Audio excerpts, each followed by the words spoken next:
Hello, everyone, and welcome back to More Than Business. I'm your host, Robin, and I am so glad that you're here. Today, we're talking about something that every entrepreneur experiences, but very few of us openly admit: fear. Now, I'm not talking about the kind of fear that keeps you safe. I'm talking about the kind of fear that quietly influences your decisions, fear that causes you to maybe second guess yourself, procrastinate on something that you know you need to do. It's the kind of fear where you are rewriting an email 5 times. You may say, I'll do that when I have the money, when I have more experience, when I have more followers, when I feel more confident, when things slow down. But let me ask you something. What if the right time isn't coming? What if waiting for the perfect moment is actually keeping you from building a business that you know you're capable of creating? So here's the main question. What is fear costing you? Because fear does have a cost. Sometimes it's obvious. You can see it on the bottom line. But sometimes the cost is more hard to measure. It's the opportunity you didn't pursue, the client you didn't reach out to, the idea that you didn't launch, the price that you never increased, the room that you were too afraid to walk into. And so that's why today's episode is titled, Fear is Expensive. What is fear costing you?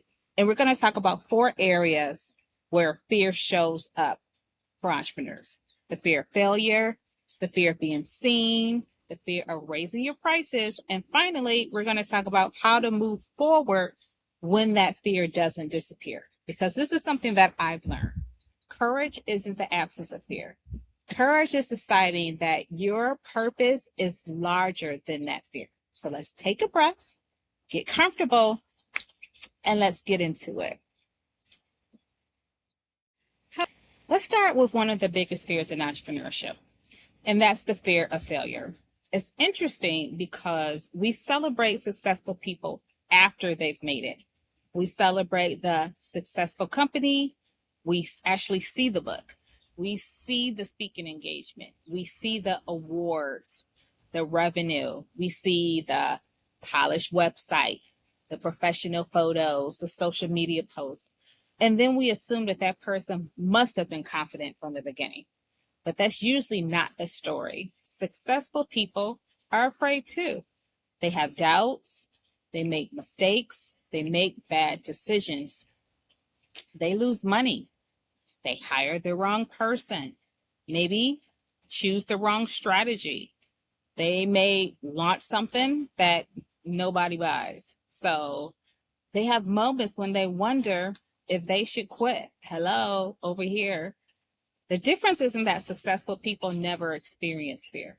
The difference is that we learn how to keep fear from making the final decision. Think about some of the questions fear asks. What if this doesn't work? What if people laugh? What if I lose money? What if I'm making just the wrong decision? What if people find out that I'm not as capable as I thought I was? And there's another one that's especially powerful. What if I fail?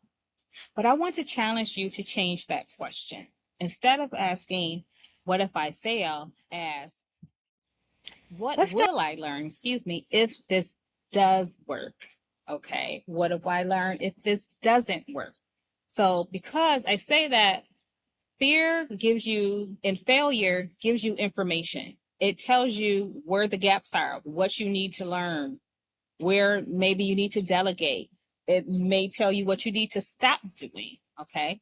So fear can be incredibly expensive, if you're not learning from it. So let's think about that. If you refuse to take any risk because you're afraid of making a mistake, you're protecting yourself from eventually making a success. So we often think of risk as expensive, but staying exactly where you are, that's more expensive. Okay. The people who take those steps, you know that you need to introduce yourself to a particular person. You know that you need to launch a new product, but you don't do it. Time passes, a year passes, then another.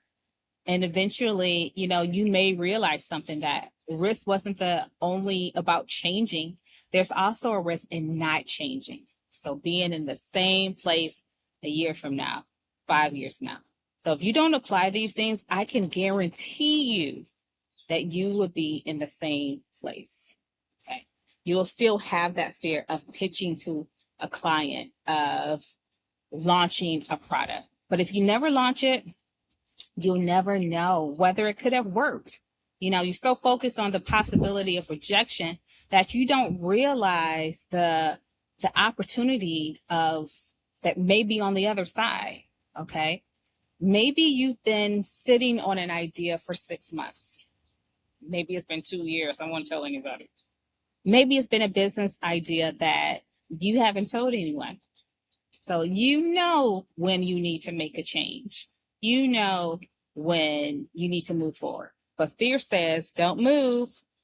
Purpose is saying, keep going. And you have to decide which one you're going to listen to. And here's another way to look at failure. Failure is what I like to call tuition. When you invest in education, you expect to pay, right? You expect to spend money learning something that you don't know. Business is similar. Sometimes the tuition is money. Sometimes it's time. It may be embarrassment. Sometimes it's a lesson you desperately wish you didn't have to learn. But if you learn from it, it wasn't wasted. So don't ask yourself, how do I build a business where nothing goes wrong? Because that's impossible. Ask yourself, how do I become the kind of leader who can handle it when something goes wrong? That's a much better question, because your goal isn't to eliminate every problem. Your goal is to become stronger, wiser, and more capable of navigating those problems. It's not because you know exactly how it's going to work. You're not a mind reader. You can't predict the future, but you have to take those initial steps to learn and get to the other side. What will I? Now, let's talk about another fear that doesn't get enough attention, in my opinion. The fear of visibility. This one is interesting because entrepreneurs will often tell me or tell themselves, I need more clients. I need more customers. I need more opportunities. I just need to get in front of more people. And once people know about my product or service, my business is going to skyrocket. But at the same time, they're hiding. They're not posting. They're not networking. They're not making videos. They're not speaking. They're not reaching out. They're not just telling people what it is that they do. And sometimes they don't even realize that they're doing it, because hiding doesn't always look like hiding. It may look like, oh, I just need to prepare some more. I need to update my website first. I need a better logo. I need professional photographs. I need to figure everything out. Okay, I just need to get better at this, and then I'll post. Okay, I'll start posting when all those things are put together. But here's the problem. There is always another thing that you can do to prepare. There's always another improvement. There's always going to be another reason to wait. But eventually, you have to show up, because here's a very simple truth. People can hire someone who they don't know exists. So the visibility isn't about becoming famous. It's just about being seen and educating people on, hey, I am available and I have this awesome product or service. Because there's someone out there looking for your experience, your solution, your perspective, your exact service that you provide. But if they never hear your name, how are they going to find you? And here's the uncomfortable part. Sometimes the person who gets the opportunity may not be the most capable person there. I said it. But they're the person who's visible. They have the confidence. They made the introduction. There's the person who, walks up and says, okay, well, this is what I can do. So it's not always about talent in this world. It's about visibility. Now I understand why visibility can be uncomfortable. It's you putting yourself out there for criticism, or someone disagreeing with you. ignoring you. Sometimes the hardest part isn't even what other people might say, it's what we imagine in our head they're thinking.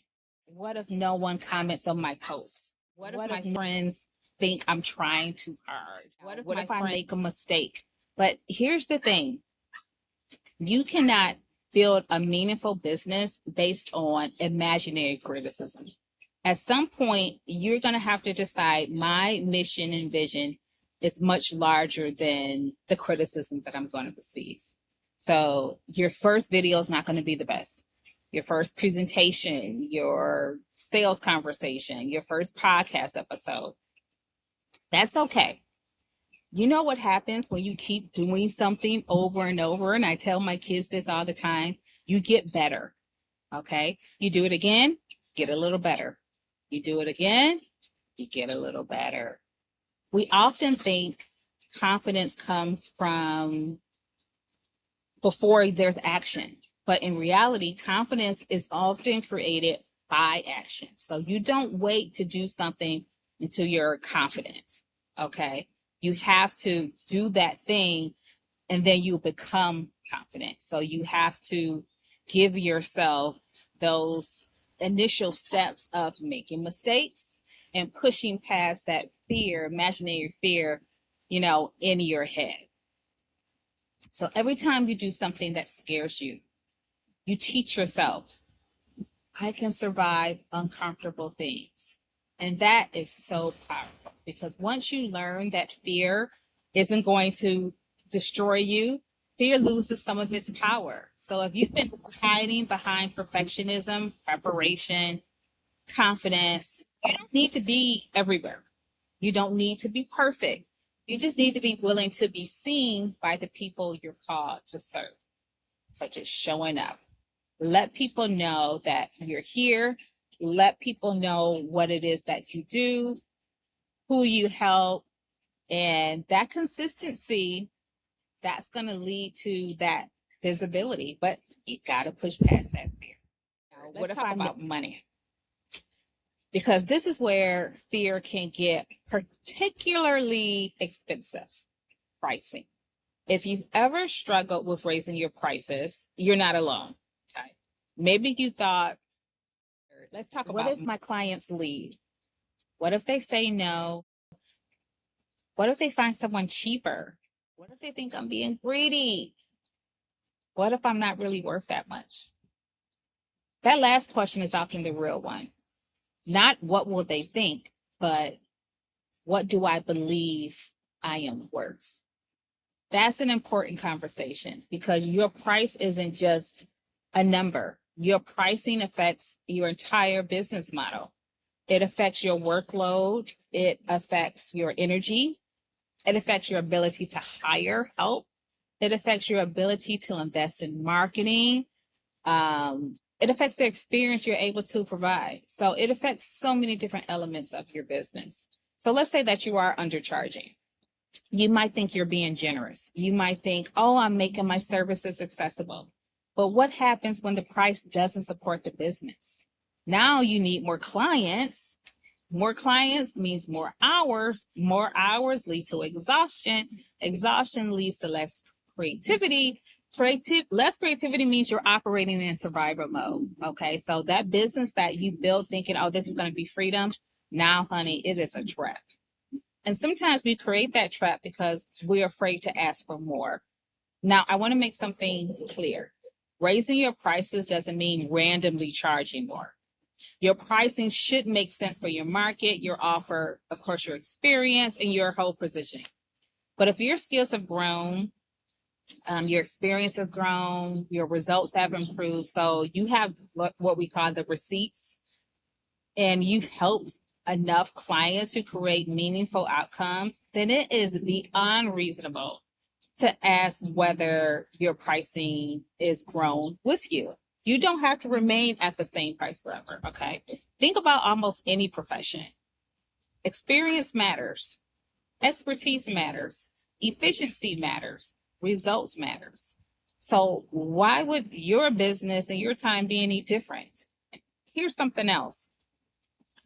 Not everyone is supposed to be your customer. Okay, let's sit with that. That can be difficult to accept. We sometimes believe that if someone says our price is too high, we've done something wrong. Not necessarily. They may simply not be your right customer, and that's okay. Your goal isn't to be affordable to everyone. Your goal is to create enough value that the right customers understand your offer and can see the investment. So think about the difference between selling a product and selling an outcome. People are buying what that thing does for them. They're buying maybe back their time. They're buying convenience. They're buying confidence. They're buying expertise, maybe peace of mind. They're buying a solution to a problem they don't want to keep having, basically. So when you think about your pricing, don't ask, what does this cost me to deliver? Also ask, what problem am I solving? What result am I helping create? What is the result worth to the customer? And then ask yourself another uncomfortable question. Am I pricing from strategy or from fear? Because fear-based pricing sounds like this. I'll keep it low so nobody says no. But what happens when you lower that price to avoid rejection? You may get the sale. You may also attract customers who are focused primarily on price. And those customers may have unrealistic expectations of you. That eventually may lead to resentment, because sometimes saying no to the wrong price is what creates room for the right opportunity. Here's a mindset shift I want you to remember. A higher price doesn't guarantee a certain amount of results. So if you've been avoiding the pricing conversation, don't necessarily go out and skyrocket your price. So, okay, look at your numbers, look at your results, look at your market, your industry, and look at your costs, and look at your time. Look how much time it takes for you to deliver that product or service. Then make a decision based on facts and not fear, because fear is what? Expensive. And sometimes one of the most expensive things you can do is continue charging at a level that you have outgrown. Alrighty? So fear is expensive. Let's not undercharge. So we've talked about failure. We've talked about visibility.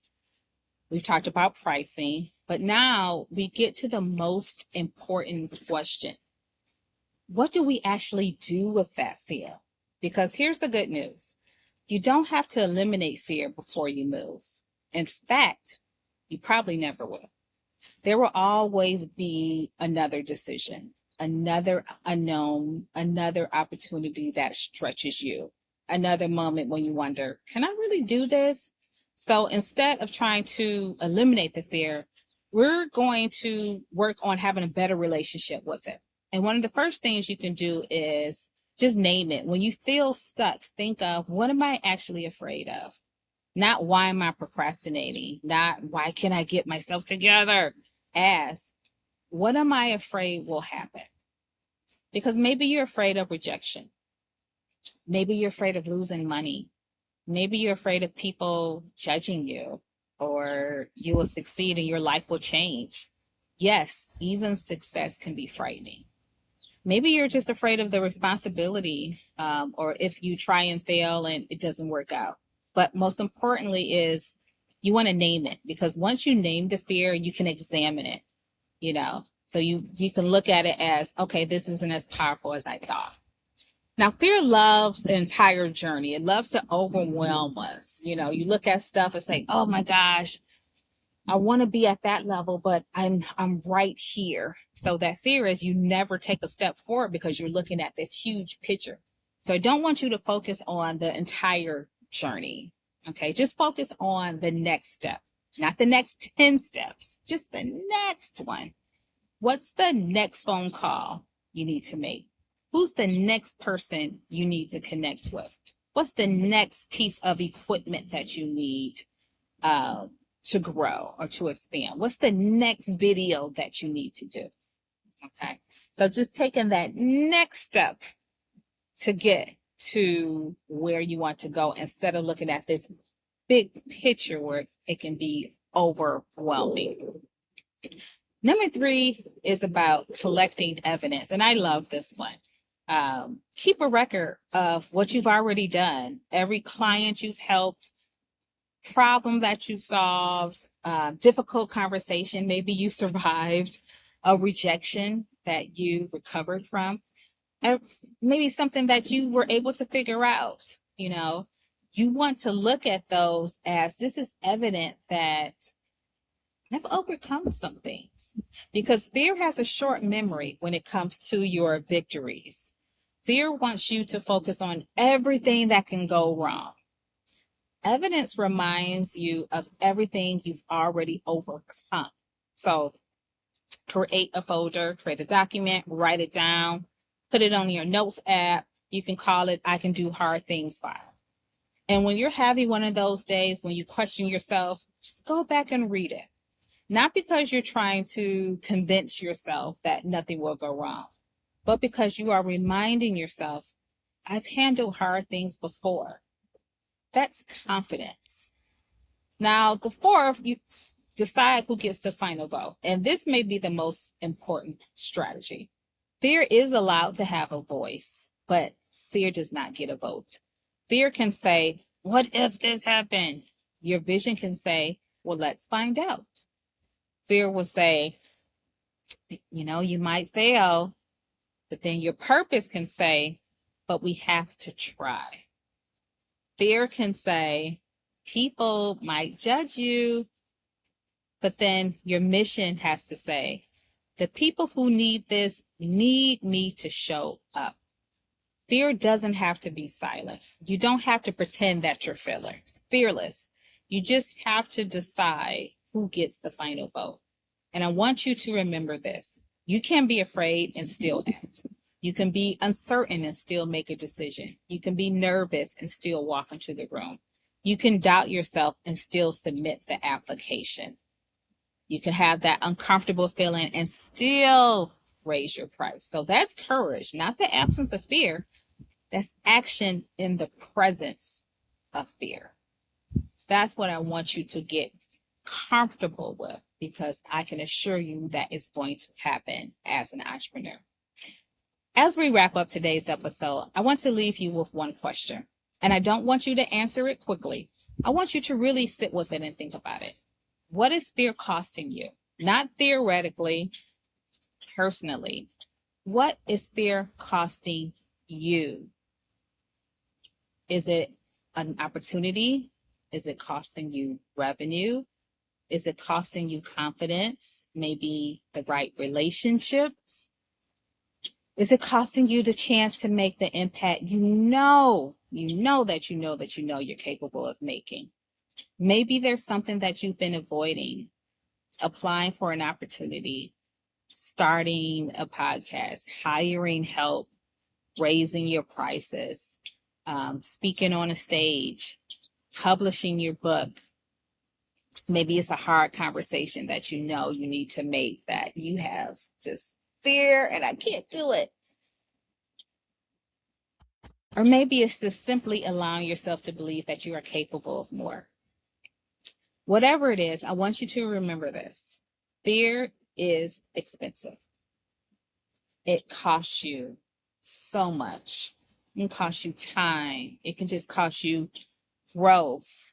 It can cost you impact. And sometimes the most expensive decision isn't the decision to take a risk.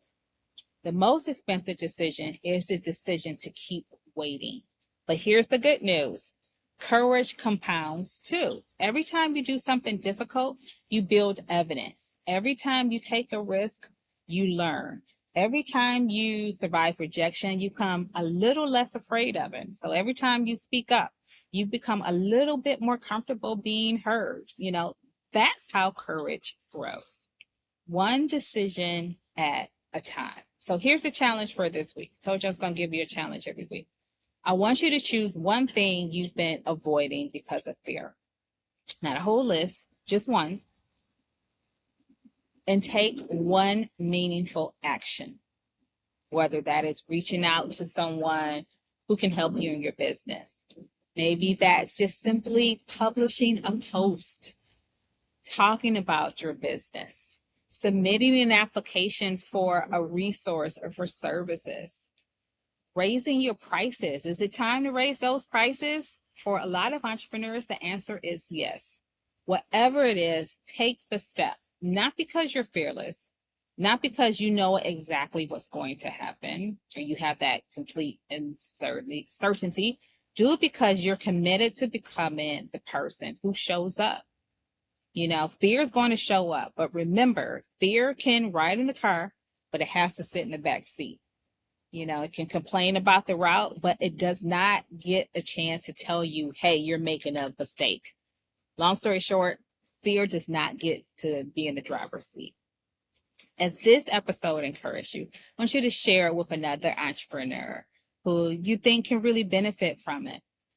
Until next time, remember, your business will only grow as much as you're willing to grow. So I want you to keep leading, keep learning, keep taking the next step. But most importantly, keep becoming more than business. I'll see you next time. Check out our YouTube series and go on the motorcitywoman.com/more than business and send me a voice note of maybe an issue that you're having or a story that you would like to share. Bye.